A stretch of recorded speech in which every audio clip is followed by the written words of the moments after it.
Praise the lord. దేవుని పరిశుద్ధ నామానికి మహిమ కలుగునుగాక. అనుదిన దైవ కృపా కార్యక్రమం ద్వారా ఈ దినం దేవుని మాటలు వింటున్న దేవుని బిడలు ఆత్మీయులైన మీ అందరికీ ప్రత్యేకమైన వందనాలు తెలియపరుస్తూ ఉన్నాం. ఈ దినం ఈ మాటలు వింటున్న మీకు ఆయన ఉన్నతమైన కృప తోడైయుండునుగాక. సమూయేలు 2వ గ్రంథం 7వ అధ్యాయం 29వ వాక్యంలో, నా కుటుంబము నిత్యము నీ సన్నిధిని ఉండునట్లు దానిని ఆశీర్వదించుము అని రాయబడి ఉంది. ఈ దినాల్లో మనం గమనిస్తే అనేక మంది కుటుంబాలు మందిరానికి వెళ్లే వాళ్ళు ఉన్నారు. వెళ్లే ప్రతి ఒక్కరికి ఉండే ఆశ ఏమిటంటే వాళ్ళు కుటుంబంలో స్థిరపరచబడాలని, ప్రభు సన్నిధిలో వారి కుటుంబం ఆశీర్వదించబడాలని ఆశపడుతూ ఉంటారు. ప్రభువుకు ప్రార్థన చేస్తూ ఉంటారు. అలా ప్రార్థించడం మంచి విషయమే. అలాగే దావీదు కూడా, నేను నా కుటుంబం నిత్యము నీ సన్నిధిలో ఉండునట్లుగా దానిని ఆశీర్వదించు అని ప్రార్థన చేస్తూ ఉన్నాడు. ప్రియ దేవుని బిడ్డలారా, నిజమైన క్రైస్తవ కుటుంబంగా మనం జీవించినట్లయితే ప్రతి ఆశీర్వాదాన్ని కూడా ప్రభువు దగ్గర మనం పొందుకుంటాం. మనం అడిగే ప్రతి ఆశీర్వాదాన్ని దేవుని యొద్ద నుంచి పొందుకోవాలి అంటే మొదటిగా మనం అందరము కూడా దేవునికి ఇష్టలుగా జీవించాలి. దేవునికి ఇష్టలంగా మనం జీవించాలి అంటే మనలో విశ్వాసం ఉండాలి. హెబ్రీ పత్రిక 11వ అధ్యాయం 6వ వాక్యంలో, విశ్వాసము లేకుండా దేవునికి ఇష్టులయ్యుండుట అసాధ్యము అని రాయబడి ఉంది. మరి మన జీవితంలో ఏ కార్యాన్ని మనం చూడాలన్నా, ఏ ఆశీర్వాదాన్ని మనం అనుభవించాలన్నా విశ్వాసం అనేది ప్రాముఖ్యమైంది. మనలో విశ్వాసం ఉంటే ప్రభు నిశ్చయంగా మన కార్యాలను జరిగిస్తాడు. కొన్నిసార్లు మనకు ప్రభు వెంటనే కార్యం చేస్తాడు. కొన్నిసార్లు మన విశ్వాసాన్ని పరీక్షించడానికి ఆయన కార్యాలను ఒక్కొక్కసారి ఆలస్యం చేస్తూ ఉంటాడు. అయినా ఆయన నమ్మదగిన దేవుడు గనుక మన కార్యాలన్నిటినీ సఫలపరుస్తాడు. విశ్వాసము లేని క్రైస్తవ బిడ్డలు ఎవ్వరూ కూడా దీవించబడలేరు అని లేఖనాలు మనకు తెలియపరుస్తూ ఉన్నాయి. అందుకే క్రైస్తవులు అనబడుతున్న మనమందరము కూడా ఏ విషయంలోనైనా ఎక్కడ కూడా అవిశ్వాసానికి మనం చోటివ్వకూడదు.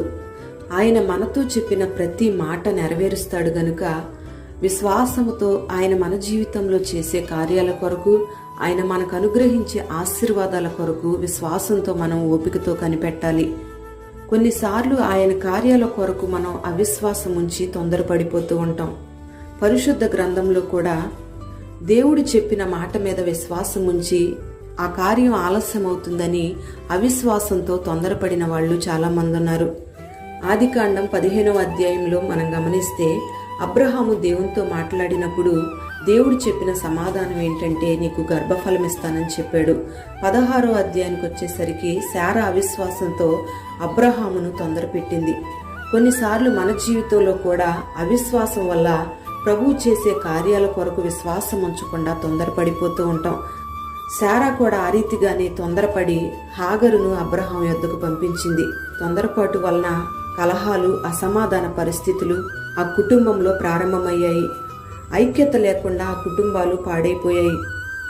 ఆ రీతిగానే కానా విందులో నీటిని ద్రాక్షారసంగా మార్చడానికి తల్లి అయిన మరియా యేసయ్యను తొందరపెట్టింది. అప్పుడు ప్రభువు చెప్పిన మాట ఏంటంటే, నా సమయం ఇంకా రాలేదని.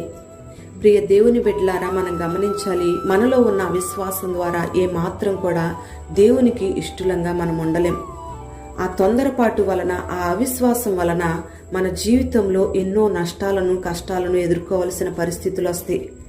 అందుకే ఆయన యందు విశ్వాసం ఉంచిన వారు ఎన్నడూ కూడా సిగ్గుపడరు అని దేవుని వాక్యం సెలవిస్తూ ఉంది. మనలో ఉన్న విశ్వాసము ద్వారా, పరీక్షల ద్వారా వచ్చే ప్రతి శోధనను కూడా మనం జయించగలగాలి. యోబును మనం గమనిస్తే, యోబు మంచి విశ్వాసాన్ని కనపరిచాడు. యోబు జీవితంలో ఎన్నో కష్టాలు ఎదురైనా తన విశ్వాసాన్ని మాత్రం కాపాడుకుంటూనే వచ్చాడు. దేవునికి ఇష్టునిగా జీవించాడు. అందుకే దేవుడు యోబుకు మొదట అనుగ్రహించిన ఆశీర్వాదం కంటే 2 ఆశీర్వాదాన్ని దేవుడు అనుగ్రహించాడు. ప్రియ దేవుని బిడ్డ, నీ జీవితంలో, నీ కుటుంబంలో ఎన్ని పోరాటాలు ఎదురైనా విశ్వాసం కలిగి నువ్వు నిలిచి ఉన్నట్లయితే, దేవునికి ఇష్టంగా జీవించినట్లయితే దేవుని యొద్ద నుంచి నువ్వు 2 ఆశీర్వాదాన్ని పొందుకుంటావు.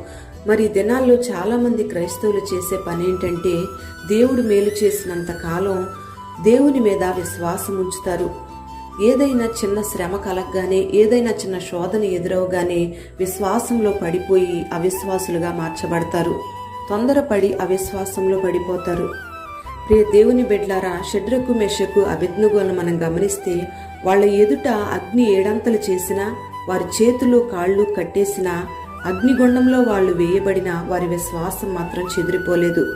వారిలో ఉన్న విశ్వాసము చేత అగ్నిబలం చల్లారింది. మరి దేవుడు మనకిచ్చిన విశ్వాసాన్ని అంతం వరకు కూడా మనం కాపాడుకోవాలి. యోబులో ఉన్న ఆ విశ్వాసం, షడ్రకు మెషకు అబేద్నెగోలలో ఉన్న ఆ విశ్వాసాన్ని ఈ దినాన మనం కూడా పొందుకోవాలి. మరియలో ఉన్న ఆ తొందరపాటు, శారాలో ఉన్న ఆ తొందరపాటు స్వభావం మనలోంచి తీసివేసుకోవాలి.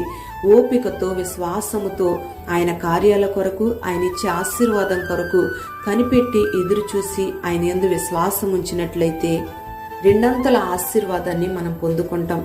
అప్పుడే మనం దేవునికి ఇష్టలంగా జీవిస్తాం. ఆయనకి నువ్వు ఇష్టంగా జీవిస్తే నిశ్చయంగా నిన్ను, నీ కుటుంబాన్ని ఆయన సన్నిధిలో ఉండేటట్లుగా ఆశీర్వదిస్తాడు. మరి ఈ మాటలు విన్న నీవు దేవునికి ఇష్టం లేని జీవితాన్ని విడిచిపెట్టి దేవునికి ఇష్టమైన జీవితాన్ని జీవించుదువుగాక.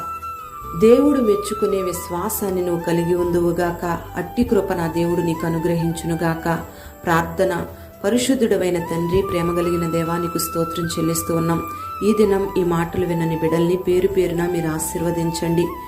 ఈ దినాన ఎంతమంది దావీదు కోరుకున్నట్లుగా నేను, నా కుటుంబం నిత్యము నీ సన్నిధిలో కనబడాలని కోరుకుంటూ ఉన్నారో, ఆశ కలిగి ప్రార్థన చేస్తూ ఉన్నారో, వారందరి జీవితాలలో, వారి కుటుంబాలలో అద్భుతమైన కార్యాలను మీరు జరిగించండి. రెట్టింపు ఆశీర్వాదాలను బిడ్డలకు దయచేయండి. ప్రతి ఒక్కరూ కూడా విశ్వాసము ద్వారా నీకు ఇష్టంగా జీవించే కృపను మీరు కలుగు చేయండి.